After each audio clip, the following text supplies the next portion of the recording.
प्रश्न 11 से विभाजित होने वाली सबसे छोटी 4 अंकों वाली संख्या के अंकों के योग और 13 से विभाजित होने वाली सबसे छोटी 4 अंकों वाली संख्या के अंकों के योग का गुणनफल ज्ञात कीजिए।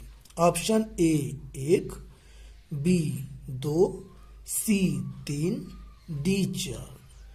तो 11 से विभाजित होने वाली सबसे छोटी 4 अंकों वाली संख्या 1001 होती है और हम क्या करेंगे, ये कहा है अंकों के योग, तो इसके जो अंक हैं इनको हम जोड़ लेंगे 1 + 0 + 0 + 1, तो 1 1 2, अंकों का योग कितना हो गया 2। अब कहा है 13 से विभाजित होने वाली सबसे छोटी 4 अंकों वाली संख्या, तो 13 से भाग होने वाली 4 अंकों की सबसे छोटी संख्या भी 1001 होती है, 1001।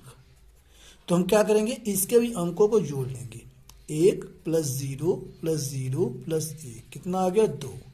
अब ये कह रहा है अंकों के योग का गुणनफल ज्ञात कीजिए, यानी इन दोनों का हमें क्या करना है, गुणनफल ज्ञात करना है। तो 2 × 2 कितना आ गया, ये 4, और यही इसका राइट आंसर है।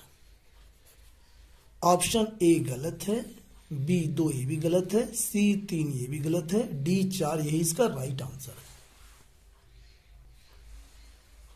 प्रश्न 13 से विभाजित होने वाली सबसे छोटी 3 अंकीय संख्या को 16 से विभाजित किया गया है, शेषफल ज्ञात करें। ऑप्शन ए 4, बी 5, सी 6 और डी है 8।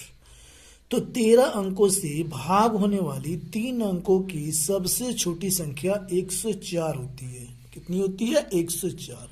अब 104 को हमें क्या करना है, 16 से भाग दे करके शेषफल बताना है, तो 16 से हम भाग दे देंगे। 16 छक्का 96, 16 छक्का 96 घटा देंगे, 14 में से 6 गया 8, तो शेषफल कितना आ गया 8 शेषफल, और यही इसका राइट आंसर है। ऑप्शन डी 8 यही इसका करेक्ट आंसर है। प्रश्न यक्स के पास बैंक खाते में ₹90.53 का शेष है, ₹67.14 जमा करने और ₹70.16 की निकासी के बाद शेष राशि क्या होगी। ऑप्शन ए ₹86.51, बी ₹87.51, सी ₹78.51 और डी है ₹79.51। तो ये यहाँ कहा है कि एक्स के पास बैंक खाते में रुपए शेष हैं। कितने रुपए हैं, ₹90.53। और क्या किया इसने, 67.14 जमा किया, तो 67.14 प्लस, यानी कि जमा किया तो जोड़ेंगे 4 3 7 5 1 6 .7 9 6 15 157.67 रुपए। और क्या किया इसने, 70.16 रुपए निकाल लिए, तो 70.16 रुपए इसने निकाल ली, तो माइनस कर देंगे। 7 में से 6 गया 1, 6 में से 1 गया 5, और ये 7 में से 0 गया 7, और 15 में से 7 गया 8, यानी कि 87.51 रुपए यहाँ पर जो है उसके खाते में शेष राशि है।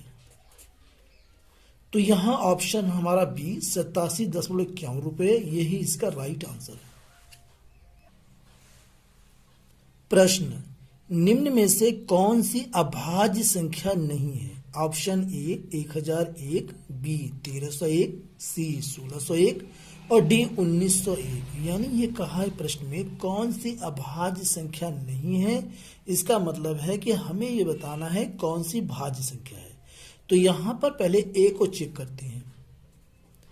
1001 जो है यह 11 से भाग हो रही है, 11 9 99 घटा देंगे 1, 11 कम 11 और ये 0, यानी 11 से 1001 पूरी तरीके से कट जा रही है, इसलिए यह जो है अभाज्य संख्या नहीं है, क्योंकि अभाज्य संख्या एक और स्वयं से ही भाग होती है, और जबकि 1001 जो है ये 11 से भी भाग हो रही है, इसलिए हमारा सही उत्तर है 1001 अभाज्य संख्या नहीं है, यही इसका राइट आंसर है। ऑप्शन ए 1001 इसका करेक्ट आंसर है। प्रश्न, नीचे दी गई संख्याओं में से कौन सी संख्या 24 से पूरी तरह विभाजित करने योग्य है, यानी कौन सी संख्या, ये जो चारों संख्याएं हैं, कौन सी संख्या 24 से पूरी तरीके से भाग हो जाएगी। Option A 14,744, B 28,856, C 43,976, D 57,528। तो पहले हम पता करने के लिए 24 का हम गुणनखंड कर लेंगे। 2 से काटेंगे 12 आ गया, फिर 2 से काटेंगे 6 आ गया, फिर 2 से काटेंगे 3 आ गया, यानी कि 24 के गुणनखंड में 2 और 3 जो है अंक आ रहे हैं, यानी कि 2 और 3। तो जो संख्या इनमें से 2 और 3 दोनों से कट जाएगी, भाग हो जाएगी, वही संख्या जो है 24 से भी पूरी तरीके से भाग होगी। तो पहले ऑप्शन ए को चेक करते हैं। पहले 2 से यहाँ चेक करते हैं, अंक 2 है। तो 2 का नियम क्या है कि जिस संख्या 2 के लिए जिस संख्या के पीछे 0, 2, 4, 6, 8 अंक होता है, वह संख्या 2 से भाग होती है। तो यहाँ क्या है 4, यहाँ क्या है 6, यहाँ 6, यहाँ 8 अंत में है। तो ये जो है इसके अंदर आ रहा है, तो ये चारों संख्याएं तो 2 से भाग हो रही हैं। ये तो क्लियर हो गया। अब हम चेक करेंगे 3 से। 3 का नियम क्या है? 3 का नियम ये है कि जो अंकों का योग होता है उसे हम अंकों को जोड़ लेते हैं। जो अंकों का योग आता है वह 3 से भाग होना चाहिए, तब संख्या 3 से भाग होगी। तो 3 से चेक करते हैं। 2 से तो क्लियर है।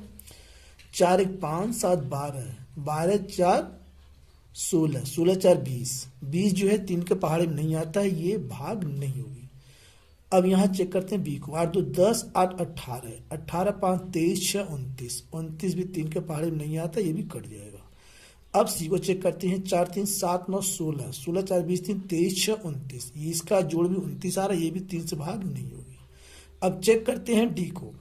7 5 12, 12 और 5 यहाँ पे आ गया हमारे पास 17, 17 2 19 और 8 27, 27 3 के पहाड़े में आता है, इसलिए जो है यही संख्या 57,528 24 से पूरी तरीके से विभाजित होगी। तो ऑप्शन डी हमारा राइट आंसर है। प्रश्न, नीचे दी गई कौन सी संख्या 12 से पूर्णतः विभाज्य है? ऑप्शन ए 14,744, बी 28,856, सी 43,976 और डी है 57,228। तो हमें किससे पता करना है? हमें पता करना है कि 12 से इन चारों में कौन सी संख्या पूरी पूरी कट जाएगी। तो पहले 12 का हम करेंगे गुणनखंड और उसमें देखेंगे कौन कौन से अंक आ रहे हैं। 2 से काटेंगे, 2 छक्का 12 6 आ गया, फिर 2 से काटेंगे 3, 3 एकम 3, यानी इसमें जो अंक आ रहे हैं वो 2 और 3 है। तो कहने का मतलब ये है कि 12 से वही संख्या कटेगी जो 2 और 3 दोनों से कटती हो। तो पहले 2 के लिए चेक करते हैं। 2 के लिए क्या होता है कि जिस संख्या के अंत में 0, 2, 4, 6, 8 अंक आता है, वही संख्या 2 से पूरी तरीके से कटती है। तो यहाँ पहली संख्या में 4 है, दूसरी में 6 है, तीसरी में 6, तीसरी में 8 है, यानी ये जो अंक हैं ये सब इसको फॉलो करती हैं। तो ये चारों संख्याएं 2 से कट रही हैं।